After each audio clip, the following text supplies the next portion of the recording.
September 1st was the date that Bob Mueller gave me back 2 months ago, where he said, when we were talking about getting his report done, he threw out the date September 1 as being a reasonable date to get it done. And maybe I credited too much. I thought he meant, well, that'll keep us clear of the elections. And they did say something like they didn't want to repeat some of the mistakes that Comey made. So that's the president's lawyer setting a deadline for a potential presidential interview with a special counsel.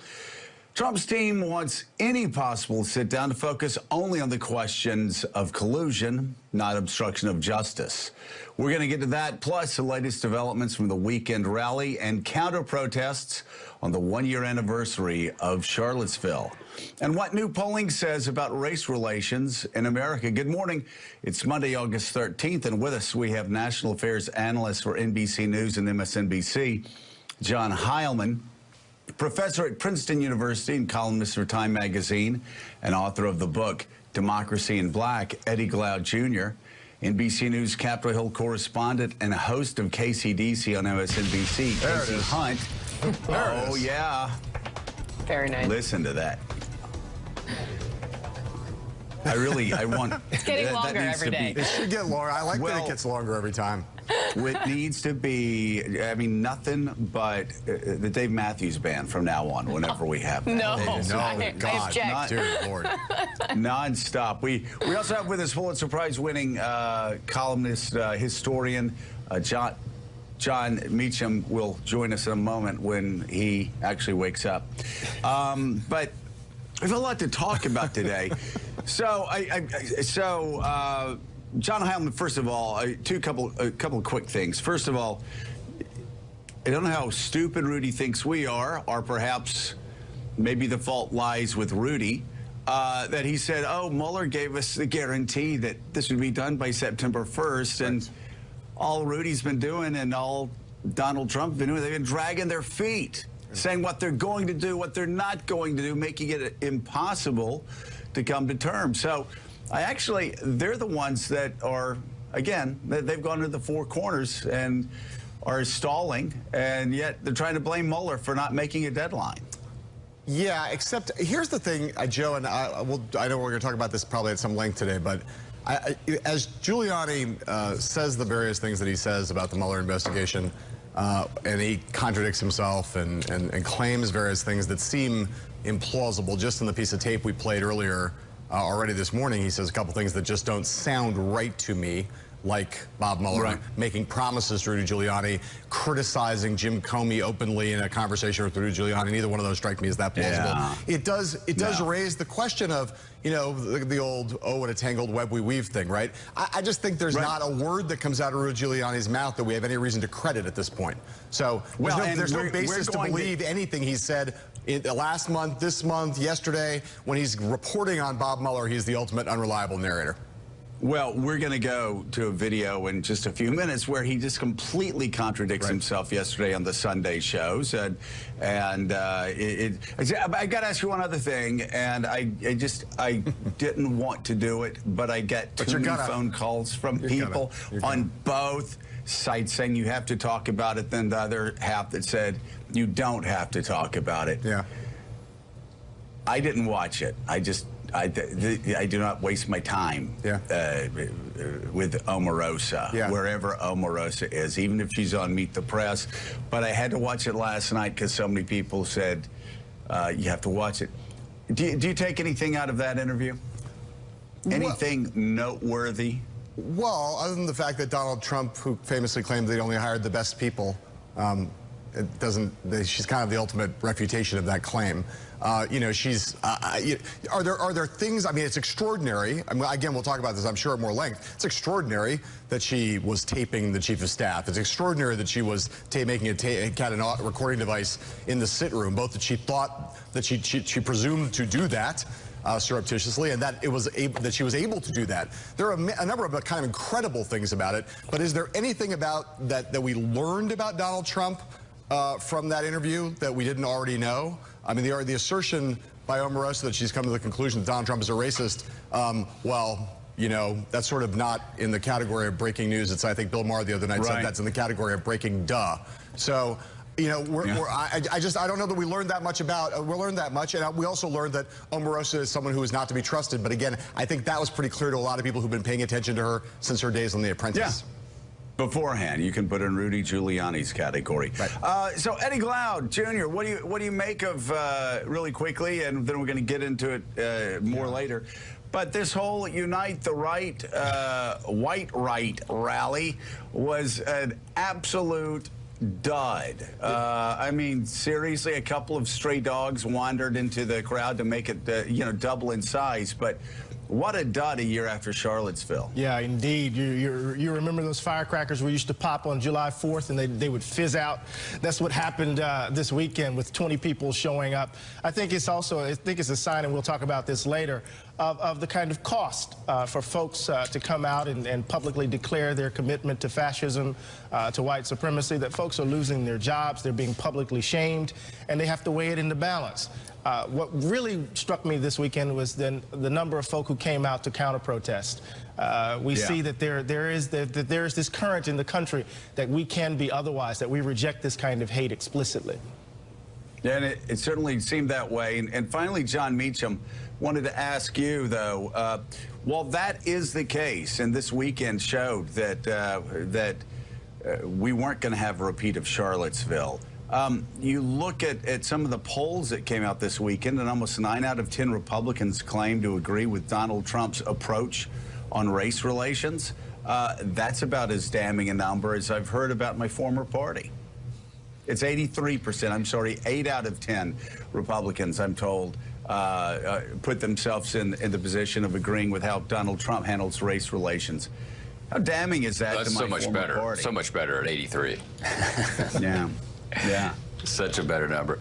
I think could be wrong, obviously, but my instinct would be this is a manifestation of this tribal commitment that we now have, and that so many people have, to partisanship. And there are an extraordinary number of people who will walk off a cliff if Trump says that's what we should do. And what we have to hope for is that the cliff is not too high and it's not too imminent. And Casey Hunt, on the Hill, we hear all the time that Republicans seethe quietly and privately about Donald Trump, whether it's on trade, whether it's on his tweets. I'm just curious, though, do they seethe quietly about race, or do they agree with Donald Trump when he goes after the NFL players and says what he says after Charlottesville? I certainly don't hear members of Congress, Republicans, in private saying that they support dividing the country along racial lines. We were talking a minute ago about how many of these white supremacists don't want to show their faces anymore. And I would say that the standard that still carries the day on Capitol Hill is that being publicly or privately racist or racially tinged is not an acceptable place to be. And frankly, I don't hear it from members of Congress. Now, the question is, how aggressively do they speak out when the president does something that can, that comes across as racist? And you see, quite frankly, varying degrees of that. And I do think that this is an area where a lot of Republicans are fearful of their own base and where the president is putting them. And, it's interesting. I actually had a conversation last night with a candidate who is a millennial, member of the millennial generation, used to work on the Hill for a Republican. He's running as a write-in candidate against the Republican who has declared himself to be a neo-Nazi, who was elected in Illinois, in a district in Illinois.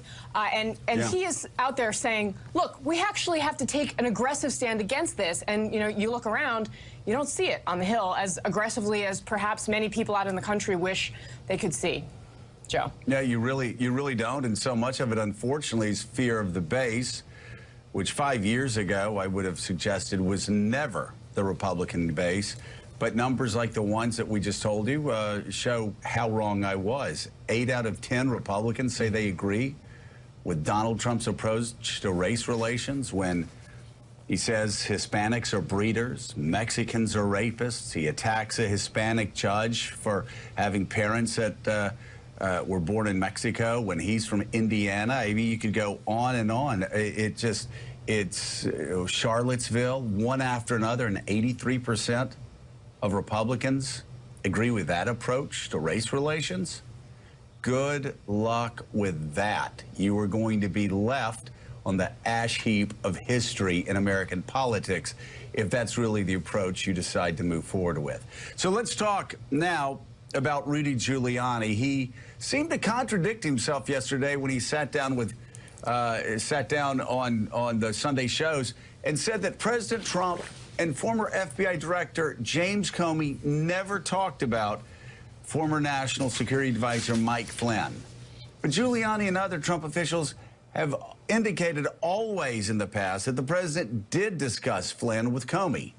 This is what Giuliani said yesterday, followed by comments he made last month. What happened in that conversation with Comey about Michael Flynn? What exactly did President Trump say? There was no conversation about Michael Flynn. So you're saying that President Trump and James Comey never discussed Michael Flynn? That is what he will testify to if he's asked that question. They already know that. So why are they asking us for him to repeat what they already know under oath? And you're also saying that a month ago you didn't tell ABC News that he said something along the lines of can you give him a break? No, I did not. I said that is what Comey says. The reality is Comey, in some ways, ends up being a good witness for us. How is he a good witness for the president if he's saying that the president was asking him, directing him, in his words, to let the Michael Flynn investigation go? He didn't direct him to do that. What he said to him was, can you give him a break? Comey says he... So, John Heilman, what are we to make of that? Is Rudy Giuliani making up as he goes along? Is he purposely lying? Does he have early onset of dementia?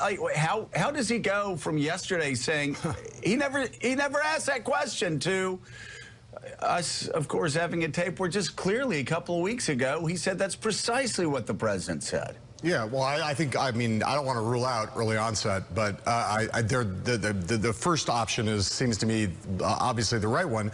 I mean, Giuliani, as I said before, his credibility is basically zero on pretty much everything at this point because he's contradicted himself over and over and over again. But we are now veering into a new terrain in terms of the kind of deception that they're trying to perpetrate and that he's trying to perpetrate in this context. It is not just the case that this is not a question of Jim Comey's word versus Donald Trump's word, Jim Comey's word today versus Rudy Giuliani's version of Donald Trump's reality today.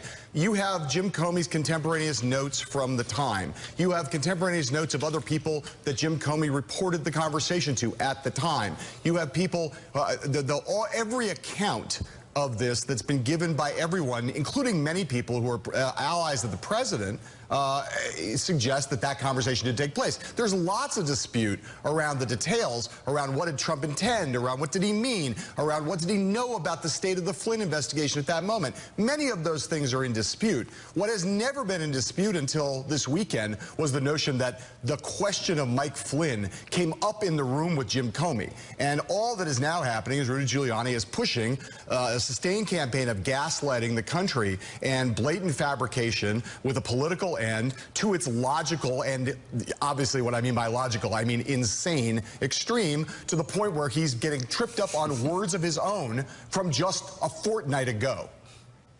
Yeah, and I mean, again, John Meacham, we can go through Jim Comey's contemporaneous notes and his friend's contemporaneous notes, or you can just take Rudy Giuliani's word for it, because Giuliani himself said the president was saying, give Flynn a break. This is, again, I mean, you could say this is the death of truth. I think this is just the renaissance of just stupid, out and out stupid no false binaries here, Joe. Those could both be true. No, just I mean seriously, it's a third grader, and I've had 4 third graders. A third grader would be able to keep his or her story more consistent than what Rudy Giuliani's doing out on the Sunday shows every morning. If Barbara Tuchman were alive, we would now have the title for her book about the age of Trump, The Renaissance of Stupid. I love it. I think it's perfect. Yeah, good. One of the things, and the thing that struck me with the Giuliani bit over the weekend was, you know, so far, we have that wonderfully rich vernacular from Watergate, twisting slowly in the wind, the third-rate burglary, expletive deleted. One of the great entries in the Trump version of that is, Lordy, I hope there are tapes. And so partly on this one, it's, are you going to believe James Comey, who's kind of the Samuel Pepys, right? He's an obsessive diarist. Or are you going to believe Donald Trump, who's already admitted to obstruction to Lester Holt without being subpoenaed? So we can leave that aside for a second. It seems to me, as John was just saying, that this is setting up a kind of political Armageddon, kind of almost a cultural Armageddon. And I don't mean to be wildly hyperbolic at this hour on a Monday. No, please, please. There is this question. Since you already used Renaissance, I'll use Armageddon. It seems to me that what the goal here has to be wounding every possible vehicle that would bring any contrary fact to the table. And so at this point, if you obfuscate, if you have 83% of Republicans thinking that the way Donald Trump handles race in America, even on a tonal basis, at least leave aside the substance side, if you have 83% of those Republicans thinking that, you're going to have an equal or higher number, it seems to me, willing to believe what Trump or his lawyers say about the FBI or the deep state or whatever. So we have this moment where we really are going to have to decide, are facts stubborn things, as John Adams said? Do we actually care about what genuinely happened as opposed to what a president that somebody likes says happened? And that's a really important inflection point in the life of the Republic. Nixon, people were willing at the very end to turn on Nixon. Now, they had him on tape. They had him on tape so they could hear it. So maybe that's a difference. I don't know. But it's a fascinating moment. And why does this always happen in August? Why does it always happen in August? But it always does. Casey Hunt, it is becoming more and more obvious. Of course, Donald Trump, again, all you have to do is listen to what he said to Lester Holt and the Russian foreign minister and the Russian ambassador to the United States to figure out that he fired Comey to end the Russian investigation. Even White House press admitted as much. He wanted to end the Russian investigation. But even on the other side of this, for Republicans, staring at the facts, and you look at the indictments of the 12 Russians that work for the GRU, and it becomes very obvious with the forensic evidence, it becomes very obvious that Vladimir Putin and Russia were trying to undermine U.S. democracy. And you know, Tom Nichols, who's not only a professor, but also writes for The Federalist, and he's a Twitter extraordinaire, a tweeter extraordinaire, said this past weekend, and I think a lot of Republicans are starting to get there, saying, hey, listen, there is no question anymore that members of Trump's team were trying to coordinate with the Russian government to influence the outcome of the campaign. The only question is, what did the president know? How much did he know? And when did he know it? Aren't the facts in this week by week falling in such a way that even for the most steadfast Trump ally on Capitol Hill, even if they're parroting him, there's not much of a question left that something was going on between Trump's team and the Russian government, and it wasn't good. I'm not sure the most steadfast Trump allies on Capitol Hill are ever going to move, but I think that your larger point is correct, and the reality is that we are heading for a reckoning. And that is, you know, right now, every Republican on Capitol Hill can answer the question by saying, let Mueller do his job. We want to see the results of this. But the way that the president's team is setting this up, they are, as you saw with Rudy Giuliani, trying to provide their own set of facts, their own narrative, their own way for Republicans to defend them. And every single person on Capitol Hill is at some point going to have to choose not only who do they believe, but who are they going to stand with. And I think, John Meacham knows how our republic was originally founded, the idea that, we send elected representatives to be wiser than the group of people who sent them there to make tough decisions when those decisions needed to be made at the potential expense of losing their elections. And that's going to be the stakes for everybody. It's interesting, Lindsey Graham, watching how Lindsey Graham's handling this in South Carolina. Lindsey will say, and he's said it to the president, he's also said it to people in town hall meetings in South Carolina, let Mueller finish his job. And then he'll throw some other red meat out to the left, throw some other red meat out to the right, talk about Hillary Clinton. But at the same time, it's maybe jab the FBI a little bit. But at his core, Lindsey Graham is one of those representatives that, at least so far on Mueller, is doing the right thing, saying, let the investigation go where it needs to go. And he explains politically, if the Republicans were not to do that, we would have a real constitutional crisis. And John Heilemann, I've given up. I guess I could say this about politicians on both sides of the aisle, but with my Republican brothers and sisters, I've given up thinking that they're going to stand up and show remarkable courage. Maybe even saying we have to keep Mueller is just a realization that there would be a meltdown, a political meltdown of epic proportions if they allowed Donald Trump to take the last step in obstructing justice and firing Bob Mueller.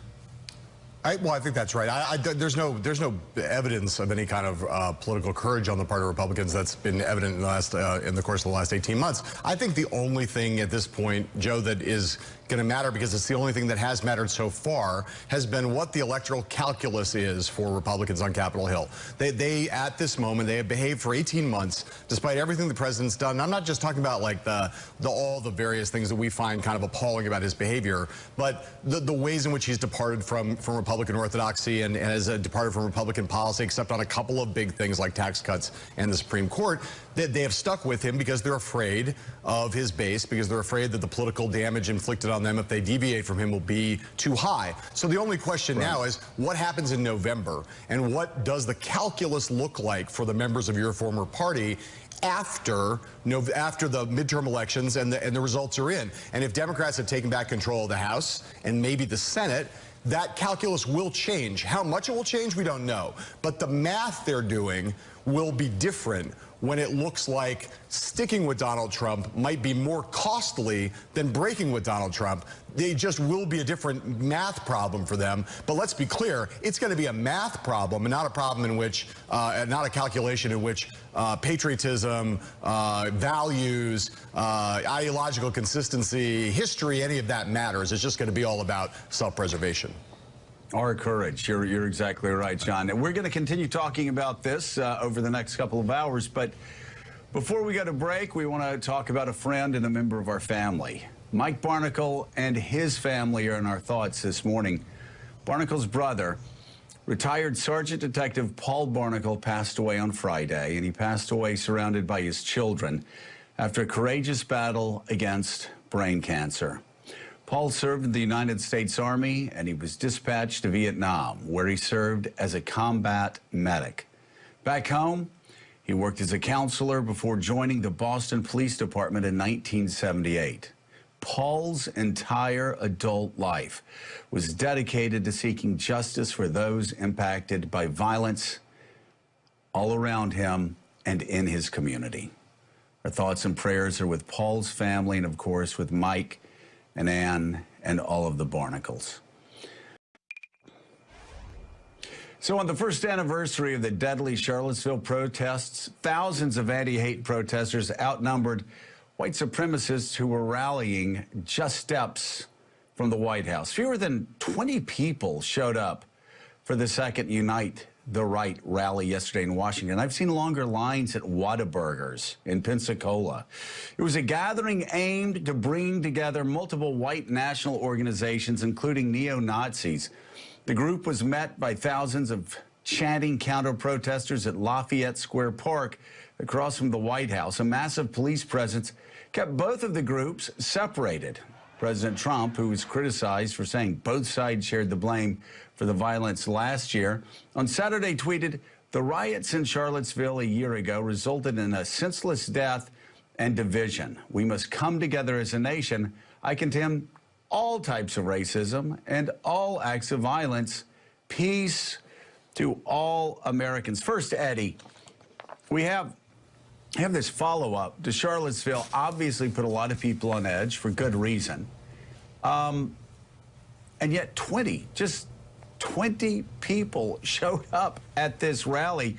What a damning reality for white supremacists who thought they were going to start something in Charlottesville that would continue through this year and beyond.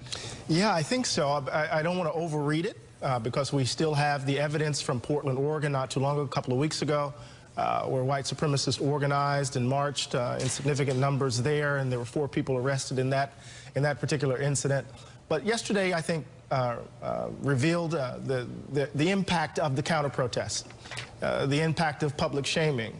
And you know, what I found fascinating about that Trump tweet, Joe, is that you know, Trump is not typically one to engage in dog whistles, but that's a dog whistle. Yeah. Because he comes, you know, he's condemning all types of racism, not just racism, all types of racism. And at that moment, he's appealing to a generalized sentiment among his base, particularly, that white Americans are subject to discrimination. Philip Bump published a piece just yesterday in the Washington Post kind of laying out the data with regards to this kind of metastasizing assumption that white people are now bearing the burden of discrimination more so than black and Hispanic people. So in that moment, what Trump is saying to his base and to his folks is that I'm not leaving you, I'm still with you here. So there's not a blanket condemnation of the white supremacists gathering, 20 of them though it may be, in front of the White House. He's still playing the race game, even in that moment there. John Meacham, do you agree with that? Yes, and I think that it is good news yesterday in terms of those numbers. We shouldn't. I agree with Eddie that we shouldn't overread it, but at the same time, if there had been a lot of people there, we'd be having a very different conversation this morning. There's an old observation from Jeremy Bentham, the English philosopher, who said that publicity is the very soul of justice. Right. Publicity is the very soul of justice. And the more you pay attention to something, ultimately the truth will out. And I think a lot of us are making a big bet on the truth of that observation, not only about race, but about so much of what the president does, that we have a moral obligation to pay as much attention to these things as possible and hope that the collective common sense of the nature in the Republic will out. I believe it will. It may be, as Wellington said of Waterloo, a close-run thing, but I think in terms of race, in terms of the more outrageous elements, I don't think we, I know there are people who argue that you give it too much oxygen if you talk about it too much. I think in this climate where everyone talks about everything at more or less the same level, I do think we have an obligation to examine this as closely as possible and ultimately trust that we, the people, will get it right. So let's bring in something from this past week, John Heilemann. Yeah. That a lot of people on the right were talking about, even a lot of never-Trumpers, about the woman who was recently appointed to the New York Times editorial board, who made a lot of incendiary and racist tweets against white people, saying she liked to see them suffer. I don't remember the exact language that was used, but a lot of whataboutism out there. What about what happened to Kevin Williamson and others? But even Kevin Williamson was saying, no, I don't think she should be fired. But we get this happening all the time. But does a story like that feed into the belief that that there are two standards, you can say whatever you want to say about white people, and, well, they're the majority, they're the oppressor, so they should be able to take it? And the reason I ask is I just wonder if things like that are what Donald Trump are talking about in that tweet, and do events like that feed into his base and into his strength? Yeah, well, certainly they are events that are fodder for the kind of white revanchist kind of rhetoric that Donald Trump traffics in. Just to make the point, to draw out the point just real quickly about what Eddie said about the tweet. I mean, on the alt-right and in the parts of the Trump base that approve of the original Charlottesville white nationalist protest, they see that tweet and they think when Donald Trump says all types of racism, they hear him talking about white genocide, about the notion that white people are being systematically slaughtered by the minority population of the United States. And they hear that as not as a dog whistle, they hear that as very clear, him saying to them, I understand your grievance against white people. I approve? I think there are some questions about the New York Times writer you're talking about and the context of those tweets. I did not delve very deeply into that. She maintained that she was she was sort of parody. She was using this language to try to make a point. I don't obviously approve of people using hateful language against any group, whether you're whatever group you're a member of. You shouldn't be using hateful language against anybody else. But I mean, the reality is that we do have a country in which there's no black supremacy in America, and there never has been. There's no Hispanic supremacy, and there never has been. It's not a country that was built on Hispanic plunder or on African American plunder of the country. And so it is contextually a different thing when speech is used by members of minority groups that are critical of whites than it is in the opposite direction. And whether people want to agree with that or not, I'm sure I will get abused for saying that. But the context is everything in the context of the American rhetorical frame. Again, doesn't necessarily excuse nasty, hateful, divisive language on the part of individual members of minority groups. But it is, to say it's the equal and equivalent to the broader systemic kind of problem that we face with race in America is just ridiculous. Perhaps not, but I will say this, though, and yeah, Eddie, I'll let you jump in a second, but I will say this. I saw one Jewish journalist after another Jewish journalist absolutely savaged on Twitter throughout the campaign. Jews on the right, Jews in the center, Jews on the left, the anti-Semitism. And I'm sure, John, you saw it too. Yes. And it just absolutely heinous. The anti-Semitism was repulsive, but I suspect that a lot of those Jews who were savaged during the campaign, probably, quite a few of them probably would not have received their position on the New York Times editorial board if they had responded in kind. So again, it's a tough question. It is. I am against everything somebody's written being a disqualifier, whether it's this woman or whether it's Kevin Williamson. But Eddie, again, we've got a balance here that we've got to strike, and that balance is we have to encourage people to play by the rules in a civilized society, because there are those of us who still believe, regardless of what some of Donald Trump's supporters believe, we still are a civilized society, and there still are rules. At the same time, we don't want 1, 2, 3 tweets or one podcast from 4 years ago to destroy somebody's career. Right. You know, I want to bracket the question of the New York Times editorial, the editorial writer, for just a quick second and kind of pan out for a minute, Joe. Sure. You know, I grew up in Mississippi, and one of the great scandals of growing up in the South is the lie that black people love white folks. Right? That there's this assumption. Wait, Eddie? Wait. Let me just say I grew up in Mississippi. I grew up in Mississippi too. But let me just make this. Black people don't Like some of my best friends, Eddie. Oh, listen to that, my Chuck. God.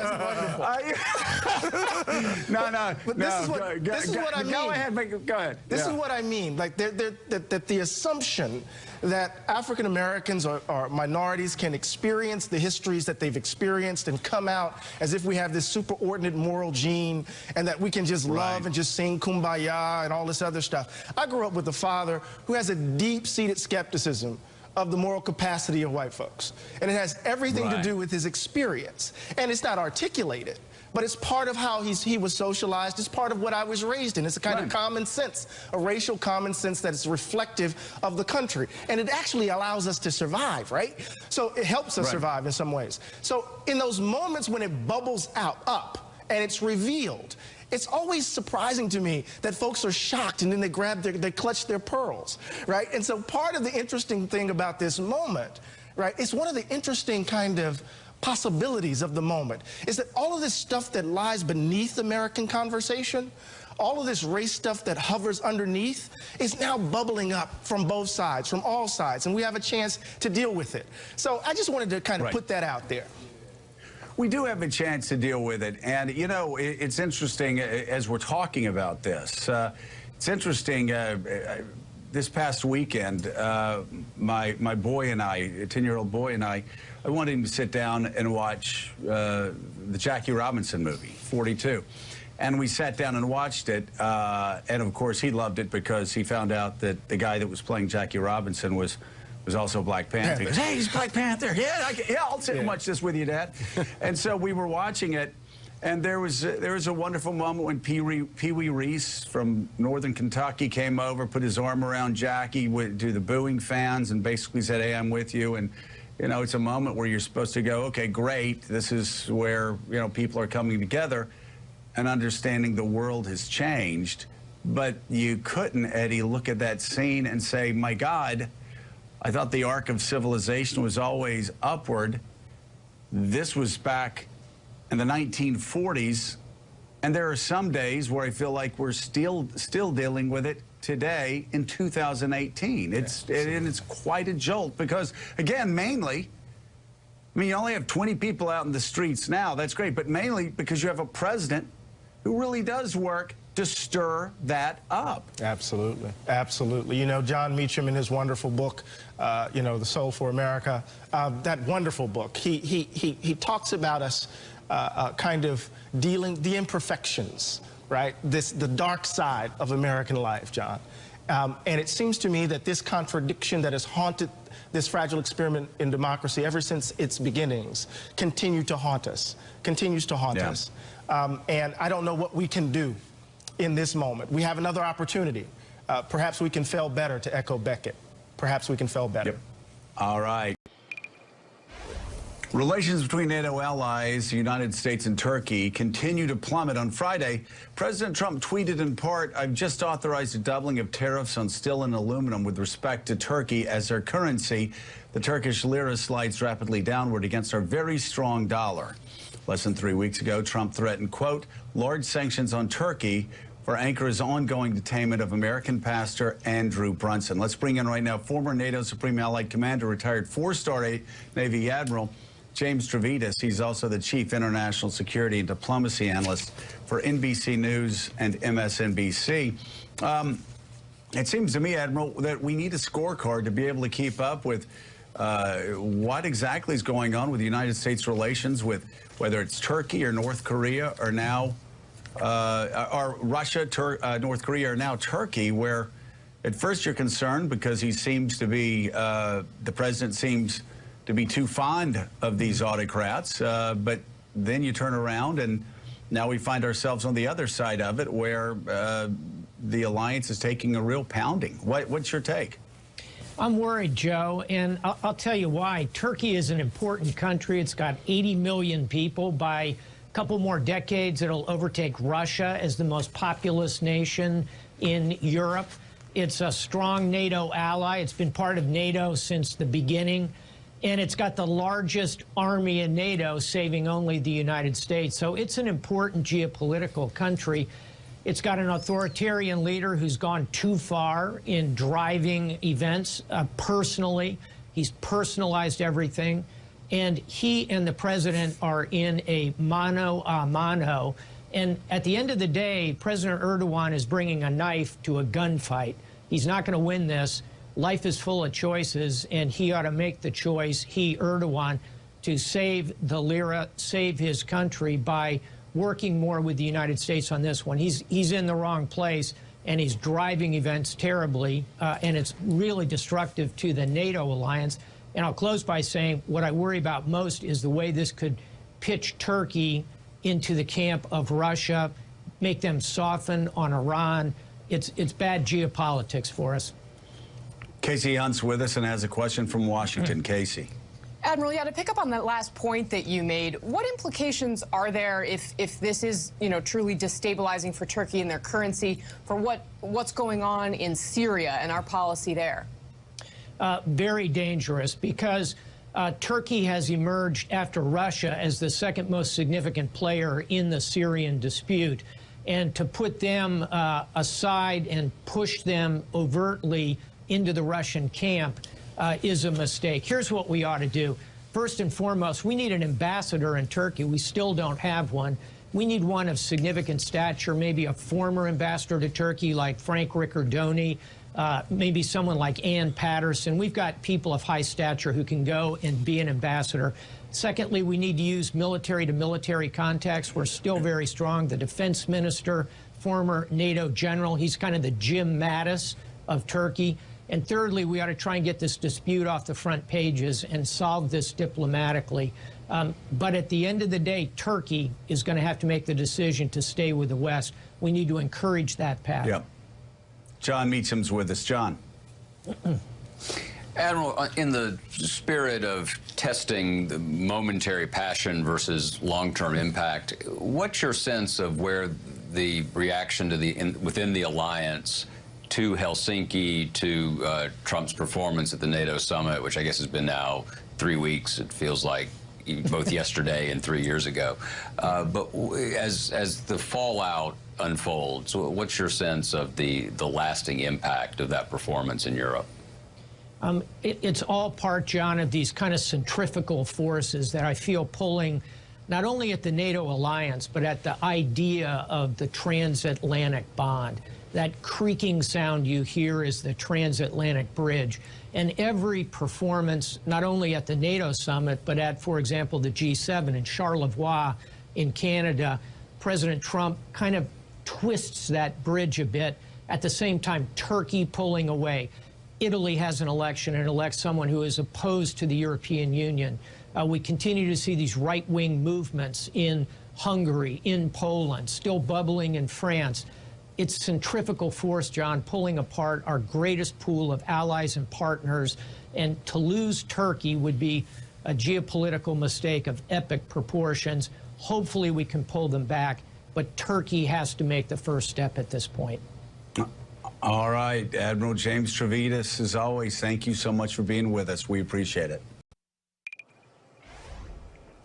So, John, it really is. It's hard to keep track of Donald Trump. You know, whether you talk about him seeming to bow and scrape to Vladimir Putin, but then pushing some very tough policies against Russia. The same with North Korea. But here again, we have Turkey, who's been a troubled ally for about a decade now. And you're concerned at first when he's too chummy with the autocrat, but then he goes in the opposite direction and actually causes some pretty grave risks to our alliance. There never seems to be any middle ground. No, and I'd feel better, and I suspect you would too, if I believed that there was any coherence to this, if there was a strategy behind it. I think he's, the president's basically an open synapse, and he just reacts to whatever stimuli comes in at a given moment. One of the most important things I think about this era is it is a break, as much as as many of the forces that are echoed now have a precedent in the American past. What is different is that from 1932 to 2016, our politics was shaped by a figurative conversation between FDR and Reagan. We had a debate over the relative role of the market versus the state and the relative projection of power against commonly agreed upon foes. What did change with the election of Donald Trump is this is not a coherent chapter in that conversation. And it's all mixed up right now with nationalism and xenophobia and a kind of incoherence. And I think the incoherence and the instability is what is the real national security threat going forward. And at the end of the day, you're exactly right. There is no understanding of precedent looking back, and there is absolutely no process in handling these foreign policy issues moving forward. And it's a real challenge for us, and it's why we dart around as a country now as much as we do in the age of Trump. Hey, welcome back to Morning Joe. It's Monday, August the 13th. Still with us, we have national affairs analyst for NBC News and MSNBC, John Heilemann, professor at Princeton University, columnist for Time Magazine, and author of the book Democracy in Black, Eddie Glaude Jr., NBC News Capitol Hill correspondent and host of KCDC, where they play nothing but, wow, still no Dave Matthews Band. Casey Hunt. And joining the conversation, we have chief national correspondent for the New York Times Magazine, Mark Leibovich, and political reporter for the Washington Post and MSNBC political analyst Robert Costa. He's the moderator, of course, of Washington Week on PBS. And Bob, let me start with you. Just about the craziness that happened this weekend. Yesterday, Omarosa's on Meet the Press, and we find out there that she actually, after being taken into the Situation Room, records a conversation in there, which of course is one of many breaches that seem to occur in that White House every day. But the chaos continues. Here's somebody that Donald Trump's been close with for well over a decade, and she's claiming that he uses the N-word, claiming quite a few things. But again, the big takeaway that she's recording the conversation of the chief of staff as he's firing her in the Situation Room. I was struck, Joe, by my conversation with a different range of sources on this. White House officials, people who are part of the Republican Party establishment, they're taken aback by what Ms. Manigault Newman is doing with her book. They say she has no credibility. Yet when you call longtime friends of President Trump, people who've been at that 26th floor on Trump Tower and seen the kind of people coming in and out, seen then businessman Donald Trump shouting at his assistants for a Diet Coke, asking, threatening friends and enemies that they could be recorded. They've shrugged at this book in a sense. They say this is how it's always been in Trump world, a mix of celebrity, politics, ego, and business, and it continues today. It's the White House officials who don't really know what to make of it and are struck by it. That haven't been, yeah, John Heilemann, that haven't seen Donald Trump in action at Trump Tower. Yeah, it's a sight to behold. But you now have, though, one of his longest TV partners in Omarosa, and also his fixer, his attorney fixer. Right. Both of them would record Donald Trump all the time. It's almost as if they knew, like Monica Lewinsky, that they had to preserve the evidence. Yeah, people who've known Trump for a long time. These are people who are not new to him. They're people who, as Bob said, not just were familiar, have been in that office, but were familiar with the kind of modus vivendi, the modus operandi of Donald Trump as he moved through the world. I think that a lot of them recognize that the loyalty that they were expected to give to Donald Trump might not be returned to them fully in the future, and that they needed to have some kind of insurance policy against that. There are also people who were demonstrably trying, and again, this doesn't excuse anything about Donald Trump, but they were also, Michael Cohen's case and in Omarosa's case, people who were trying to use their relationship with Donald Trump to try to profit one way or the other, either financially, reputationally, in terms of their status in the world.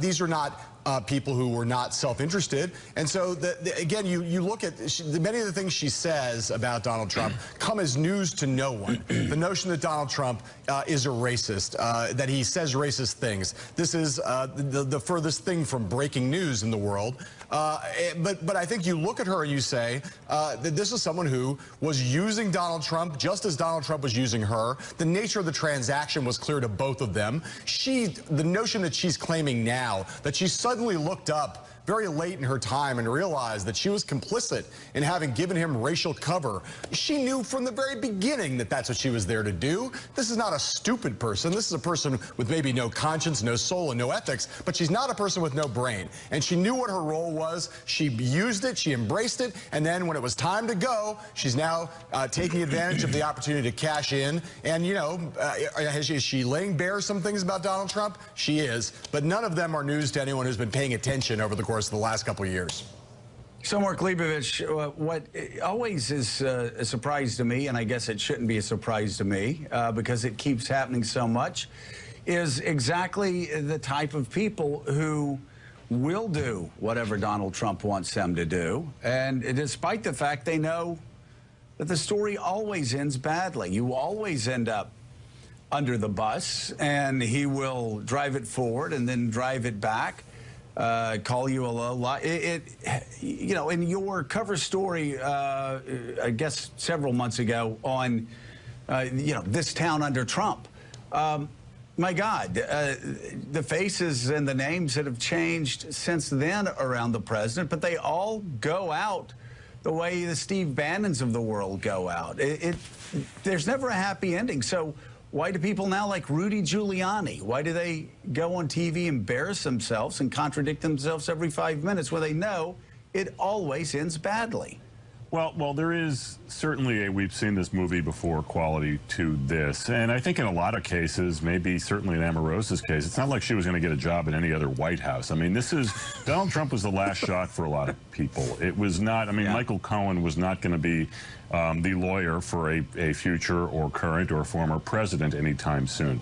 Michael Flynn wasn't going to be a national security advisor. Paul Manafort wasn't going to be a campaign manager. So you see this pattern of desperation becomes jobs, becomes things that end very, very badly, either with some kind of public and unseemly feud like this, or indictments in the case of Manafort or Flynn and others. So, look, this is a very familiar story, but you do have to step back periodically, and every time it happens, you know, you have to try to and just say, wow, this is happening in the White House. This is not a two-bit operation anymore. This is our country.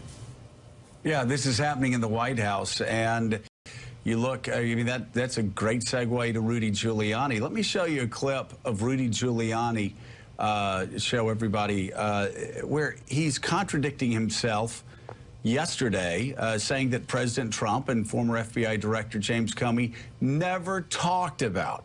Giuliani said they never talked about former National Security Advisor Mike Flynn. But this, of course, comes after Giuliani and other Trump officials have said for a long time that the president did, in fact, talk about Flynn with Comey and said, hey, give him a break. This is what Giuliani said yesterday, and after that, we'll play the comments he made just a month ago. What happened in that conversation with Comey about Michael Flynn? What exactly did President Trump say? There was no conversation about Michael Flynn. So you're saying that President Trump and James Comey never discussed Michael Flynn? That is what he will testify to if he's asked that question. They already know that. So why are they asking us for him to repeat what they already know under oath? And you're also saying that a month ago you didn't tell ABC News that he said something along the lines of can you give him a break? No, I did not. I said that is what Comey says. The reality is Comey, in some ways, ends up being a good witness for us. How is he a good witness for the president if he's saying that the president was asking him, directing him, in his words, to let the Michael Flynn investigation go? He didn't direct him to do that. What he said to him was, can you give him a break? Comey says he... What he said was, what Donald Trump said was, can you give him a break? And yesterday, there you had Giuliani acting shocked and stunned and just baffled that anyone would suggest that Giuliani had said that before. Bob Costa, can you explain this to the outside world? how the stories change every 15 minutes, and you have Rudy Giuliani having to go out every 15 minutes and change his story like he did yesterday? There's no explanation, Joe, but if you think about the context of all of this, Robert Mueller is finishing up his report on possible obstruction of justice by the President of the United States. He would like to get that report done based on our conversations with federal sources in the next couple of months before the midterm elections, if at all possible. To do that, he needs to know the president's intent. And public statements by Rudy Giuliani are not enough, and they're also confusing, as we just saw. And so the Mueller team wants to see what will the president say if he actually sits down in front of them talking to federal investigators. That's what matters, not these zigzagging statements by Mr. Giuliani. Well, and how interesting is it, Casey, that you have Giuliani talking about Donald Trump not going into a perjury trap, which, of course, it's easy not to be put in a perjury trap, just tell the truth. And yet, you have Rudy Giuliani. It's almost like, he's sitting there, he's setting a trap for himself, stepping in it, walking 2 feet. But, I mean, Giuliani is contradicting himself all the time. I mean, this is just a White House that can't get a story straight. In a way, Joe, that is clearly the strategy. I mean, this is not Giuliani contradicting himself by accident. I mean, they are very purposefully trying to offer up a narrative that helps them the most, and to a certain extent you can see how this is suddenly this gives us a window into those ongoing negotiations between Giuliani and the special counsel's team, Giuliani and the broader legal team with Robert Mueller about this interview with the president. Suddenly they realize this focus is very narrowly on this obstruction question that hinges on the he said, she said between James Comey and the president. James Comey has diaries. The president has an ever-evolving, changing story. The only way, as Bob just said, to get to the bottom of it is to talk to the special counsel. And I think, the one thing here is what we know, everything we know about Bob Mueller suggests that he is capable, eminently capable of keeping the main thing the main thing. So while Rudy Giuliani may be out there obfuscating, offering conflicting stories, I think it's pretty clear the special counsel is going about their business in a pretty straightforward way regardless. Pretty straightforward way, and the contrast is really stunning and not good at all for the Trump team. It's because facts actually do matter with Robert Mueller and with his team and with the FBI and the Justice Department. So they better get a story and they better stick to it.